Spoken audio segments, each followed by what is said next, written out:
Hello and welcome to all our Weighted to Win viewers. Great to be back. It's obviously a new week and we're certainly looking forward to what's in store for us. Just another reminder about that social media strap. It's up on your screen at the moment.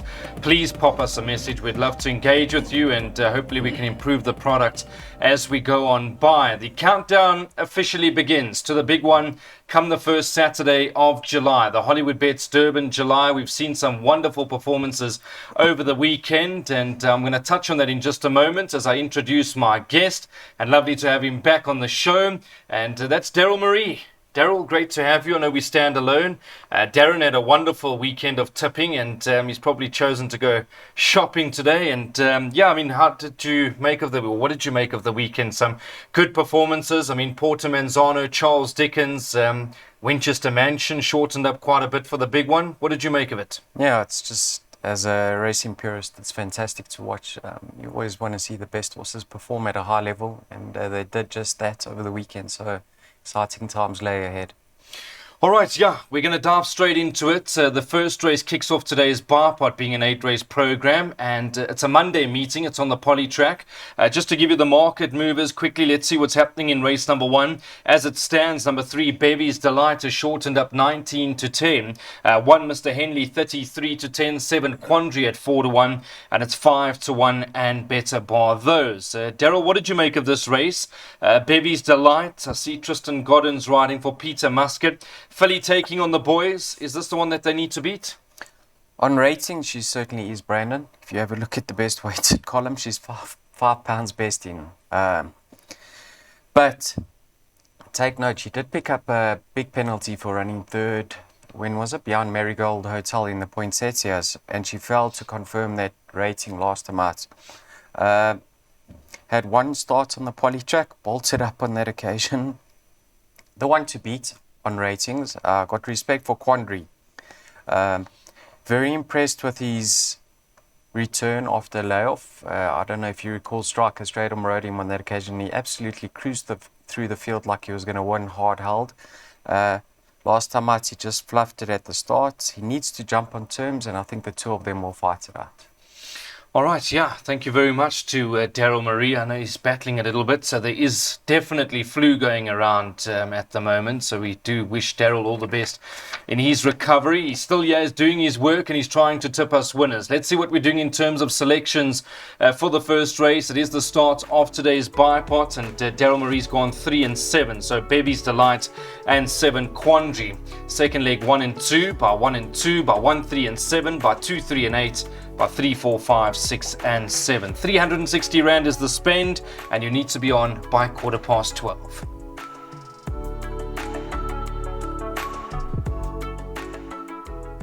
Let's move along to race number 2. The place accumulator starts now, and you need to be on by 12:50. It's over 1,200 meters. Let's have a look at the market quickly. Number 2, Double Dream, 7 to 2. 4, Efficient Trader, 4 to 1. 1, Inventrix, a good winner last time out, 9 to 2. 7, Blush of Dawn at 5 to 1, and it's 6 to 1 and better bar those. All right, Daryl, does look to be an open sort of a race. Just having a look, I mean, Double Dream, that's your 7 to 2 favourite. Efficient Trader, I mean, I'm not going to say overly strong. It wasn't the strongest of fields last time out, Efficient Trader. I thought Inventrix won with quite a bit in hand. I did speak to Calvin Abib after that win on the Poly, and he said, listen, took to the Poly, no problem. A horse that you just need to sit on, give a bit of a chance. And I see Smunga Kamala now gets the ride. Yeah, I found her latest victory very interesting in that in the post-race interview, I don't know if you heard it, Dr. Talia was very upbeat about this filly's future. It sounded as if they rate her quite highly and they expect her to go on with things. Now, in her last start on the Poly track, she came out well, Brandon. At the top of the straight, it looked like she was going to get swamped. And she rallied late and she was extending at the finish. I think the 1,200 is going to be ideal. Just go back in a form line. Rosefoot Trippy, Flower Bomb, Mrs. Browning, Melech, all well above average sorts, and she wasn't disgraced against them. So she can certainly build on what she's shown to date. Double Dream, good improvement in her second run after layoff. Yet to win on the Poly track, but she has placed and finished quite close up. Having a peak run, I think the two of them will probably fight it out. But then you got the Poly track specialists, and they're always capable, but you know who they are because what you see is what you get. Carly's Fate, New Orleans, Blush of Dawn. So you have to have respect for their chances, but I'm favouring numbers 1 and 2. All right, yeah, beautiful. Let's go into those selections. We'll pop that up on the screens at the moment. It is the first leg of the place accumulator. Daryl Marie's gone 1 and 2 by 1 and 2 by 137 by 238 by 347 by 1 and 9 by 1 and 6. 432 rand is the spend. 1250 is the off time, and the first leg of the PA is to be run over 1200 meters.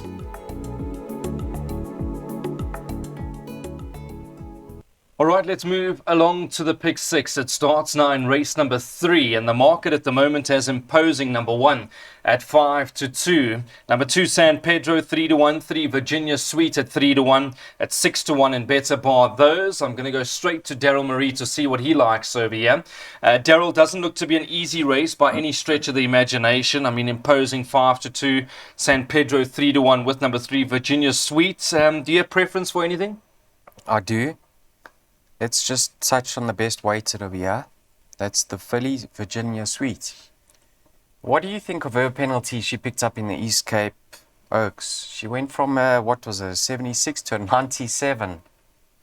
That was a big jump. So I've still got my doubts. That's the reason why I'm taking her on over here, Brandon. Number 1, Imposing. He's won on the surface before.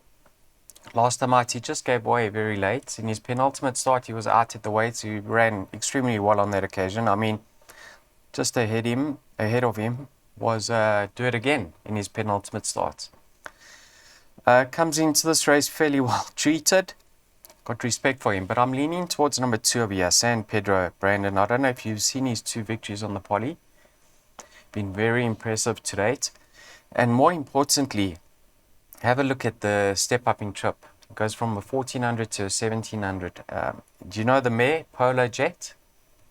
Must ring a bell. Flying first class is damn. Okay. She's a mile and a half filly. With David Niebenhuizen. Yes, so I think he's going to love the step up in trip. So for me, 2 from 1, but it doesn't stop there.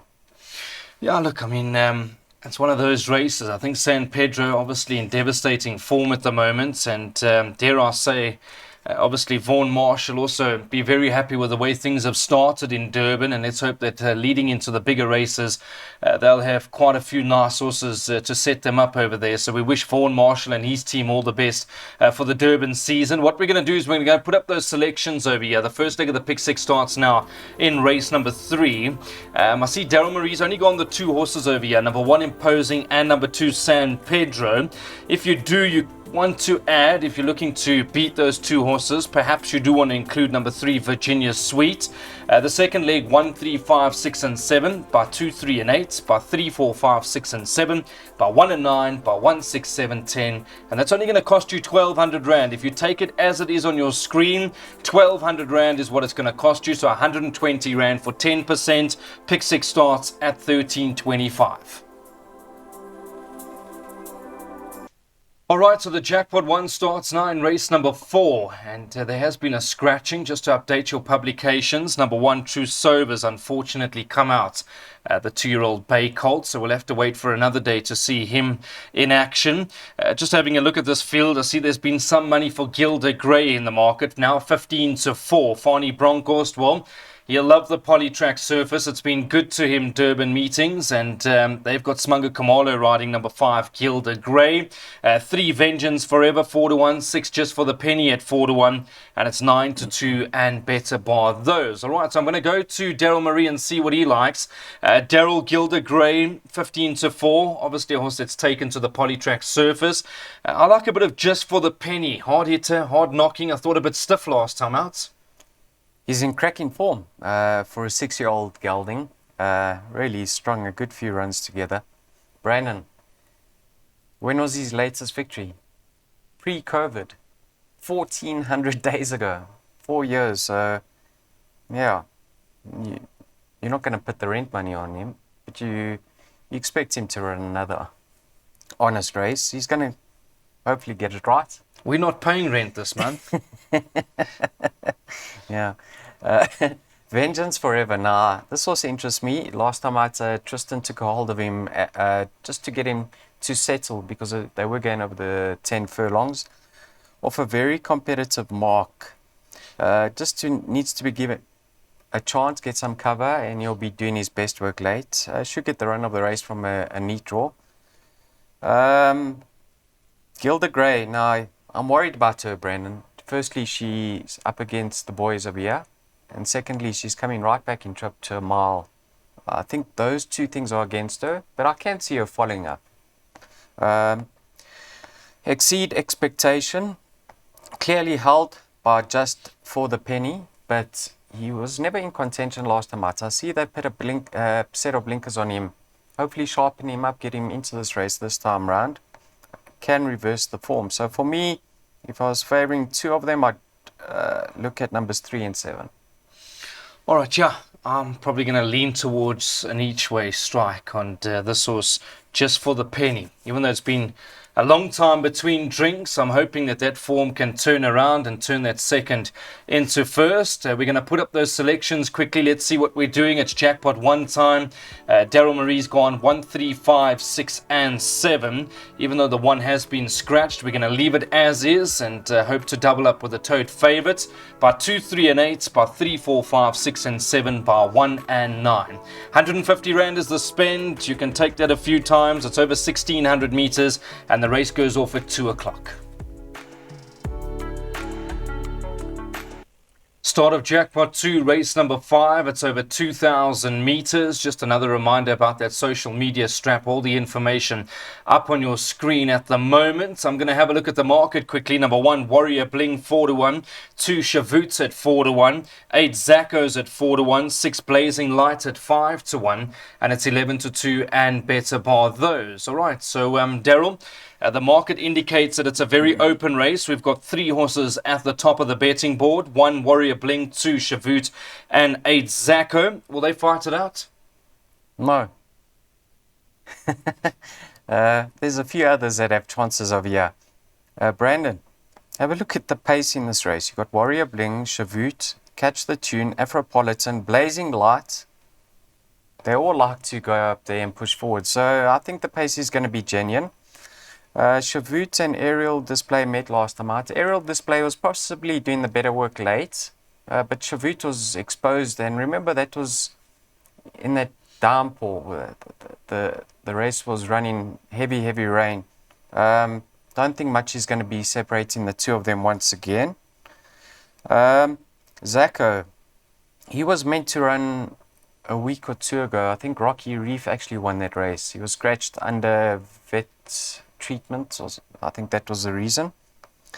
But he's a lightly raced, a son of Silvano, and we know that they obviously improve with time in racing, and it's hard to say that we've seen the best of him yet, so he must have more to offer. So I think numbers 2, 3 and 8 should suffice. Yeah, it's a very open race. Perhaps we'll just have to watch him go down to the start and from there make our final decisions. Let's see what we're doing in terms of selections. The Jackpot 2 starts now. Daryl Marie's just gone the 3 horses in the first leg. So 2, Shavoot, 3, Aerial Display, the 8 horse being Zacco, by 3, 4, 5, 6 and 7, by 1 and 9, by 1, 6, 7 and 10. 120 Rand, 14.35 is the off time, and it's to be run over 2,000 meters.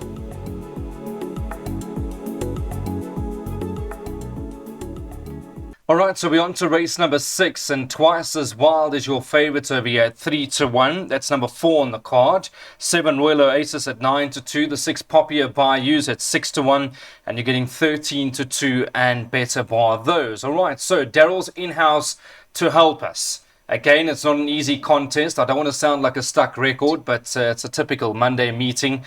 Obviously very competitive. There's money to be made. This was Twice as Wild last time out. Daryl, I thought a very good run behind Silver Clock from the Fani Broncos yard. Dennis Schwarz riding at the top of his game. Is this the one they all need to beat? I would say yes, Brandon. Just based on her latest efforts over the course and distance. She did pick up a 3 pound or 1.5 kg penalty for that second, but it was a very decent effort. I thought she travelled beautifully in running, took to the poly extremely well. A repeat of that performance, we'll see her go very close. go back in her form line. I mean, she ran second in open company to Admiralty Arch and back in business. So she does have some form behind her name. The interesting runner could be number 3, Rocking the Time Away. That stable when they raid, we saw in their last encounter, they did it with a lot of success. I'm sure they're bringing this filly here knowing that, or hoping that she takes to the poly. Have a look at her rating, 66 down to a 57. So yeah, I think if there is going to be a little bit of a jolt in the exotics, she could be the one to cause it. And then you got the specialists over here, or the fillies that are exposed, or the fillies and mares, should I say. Capriana, don't really think she's a 1400 meter mare. Popular Baidu and Royal Oasis never disgrace themselves. They're always thereabouts and have to be included. So fillies and mares handicap, you want to be wide, but if you've got a small budget, take your chances and go with Grant Maroon's filly, Twice as Wild.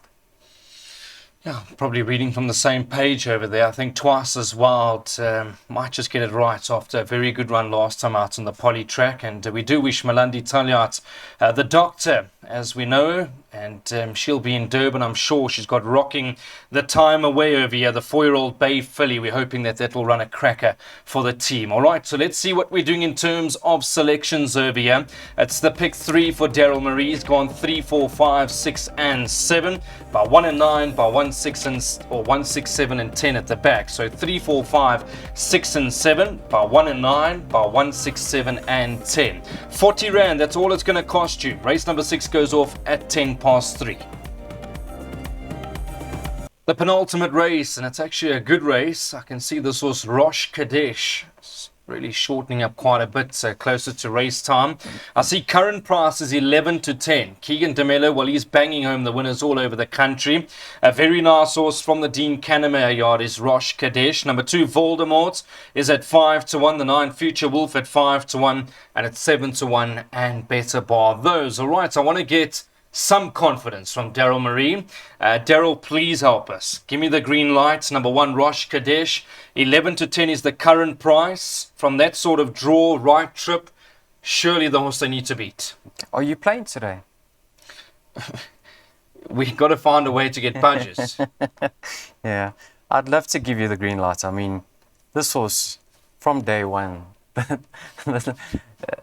we've heard all about him, Brandon. He came to the track with a huge reputation. 4 runs to date, hardly put a foot wrong, to be honest. He's lightly raced his 1 run in his penultimate start. He did let the side down, but he could have been... it could be excusable because it wasn't a soft track. But last time out, he improved in his local debut in the KZN province. He's obviously going to have come on since then and strip fitter.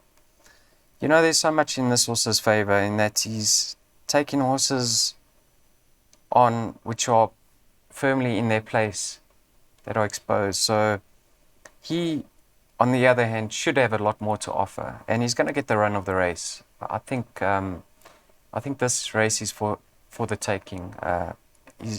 He's probably his own danger. But if you're looking to beat him, I think a Future Wolf, a horse that's coming to KZN, having his first run on the poly, I like the fact that he's coming back in trip, Brandon. This horse can travel extremely hard in running, and then his run just peters out. He doesn't go through with it because he's done too much in the early stages. I think over 1400 meters on the poly track, they'll certainly go quick enough for him to settle in running. So if Rosh Kadesh flushes his lines, I think Future Wolf will be the one there to possibly pick up the pieces. I can't see anything winning besides the 2 of them. Look, you touch on the fact that are we playing today? Yes. And you got a very hesitant answer from me, which means obviously budget's tight. So if I were going to go to the tote quickly, I was going to go and take that budget that I have got left to play, because obviously we do want to save some sort of money for the big one being the Hollywood Bets Durban July. If I came to you and said, Daryl Marie, I'm going to take the last bit of my budget and back Rosh Kadesh, would you give me that push? Well, you shouldn't be gambling with money that you can't afford, so no. Sounds like my dad. Thank you very much to Daryl Marie. I will be going to the tote to have a bet on Rosh Kadesh over here. Let's put up those selections. Let's see what we're doing with this particular race number 7. If you are going to have a bet, 15.50 is the off time, and I see Daryl's gone with the double. 1 Rosh Kadesh and the 9 horse Future Wolf. It's a tote double into 1, 6, 7, 10 at the back. That'll be in race number 8. So 1 and 9 in race number 7. Into 1, 6, 7, and 10 into race number 8. Take it, I see 8 Rand is what it's going to cost you. Perhaps you can take that a few times. It's going to be a good race to watch. It's over 1,400 meters. It's the lucky last. It's race number 8. As we always know, this is where we want to get out of jail. There's no better feeling in the world than winning money in the last race. Because you can go home and relax and obviously look forward to the meeting at the Vaal tomorrow. Number 6, Gimme a Lullaby is your 4-1 favourite. The 7, Bird Watcher at 5-1. The 9, Shaken Not Stirred at 5-1. 5, Malcolm's Dream at 6-1. And it's 7-1 and Better Bar those. All right, I'm going to pick Daryl Marie's brain over here. Daryl, help us over here because I don't think this is an easy race. In fact, I think if you run this race 10 times, you'll get a result 10 times. It'll all be different. It just looks that sort of race because a lot of these horses have been knocking on the door. They can put in a good effort and then they can put in a disappointing effort. So it is hard to be confident. Oh, a bit like us, inconsistent. Yeah, but Give Me a Lullaby in her penultimate start, if I'm not mistaken. Behind Mission Rock, she's held by Birdwatcher. But I don't know if you recall that race. She went so quick in the early stages. Last time out, with the blinkers on again, she settled better in running. So she's got an obvious chance, as with Birdwatcher. I mean, she's always thereabouts. I'm going to give you a little bit of a push over here to have an each-way nibble on number 1, Conchita. Now, Brandon, she's a mare now. I think she's been taken on much stronger. Never disgraces herself, always thereabouts. Come down slowly in the ratings. Last time out behind Dance Me Lord. You recall that race. Grant led from the front. He slowed it up. He skipped for home. Far from disgrace. My only concern is that form line is very poor. I mean, I think there's been as many as 9 runners. Not one of them have run a place in the next start. But I don't think that race was run to suit her. And that combination had a winner on Saturday. Nathan's been quiet recently. I think it's going to start turning for him now. And let's hope Conchita can give him another winner in the space of a week. Look, we talk about form lines just quickly as we wrap up the segment. Daryl, there was a horse called Just Be Nice in that particular race who we went for in a big way. I think that horse in particular, just talking about Just Be Nice from the Candace Dawson yard, I think it'll win a few races. Yeah, I think the fact that she's won... I think 2 recently when things have really gone against her in running shows that she could be ahead of the handicapper still and more to offer. All right, well, we saw Just Be Lacquer win a good race on Sunday as well at Turfentine. So let's hope that individual can go on because looks a very nice horse in the making. But we're going to focus our attention onto the last race. Let's see what we're doing in terms of selections over here. Daryl likes a bit of Conchita, and the more I look at this 5-year-old bay mare, I can see why. That inside draw is always a big positive at Greyville, and you can't get hurt. 7-1 is the current price, and something's telling me that this horse is going to shorten up come race time. Race number 8, the last, goes off at 16:25. A big thank you to all the viewers out there, and a big thank you to Daryl Marie.